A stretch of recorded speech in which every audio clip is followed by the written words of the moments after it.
ধ্বংস করে ফেলবো। আমাদের গ্রামে দানব প্রবেশ করছে, পালাও সবাই, তাড়াতাড়ি হাল্ককে খবর দাও। হাল্ক ভাই, গ্রামে রেড মনস্টার দানব প্রবেশ করছে। ঠিক আছে, চলো গিয়ে দেখি।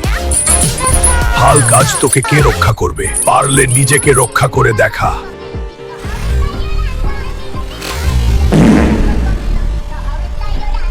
তোকে হত্যা করে এরপর তোর গ্রামের মানুষগুলোকে ধ্বংস করব।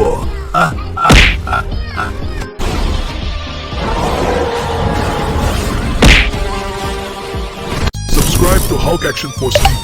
Give me strength, please.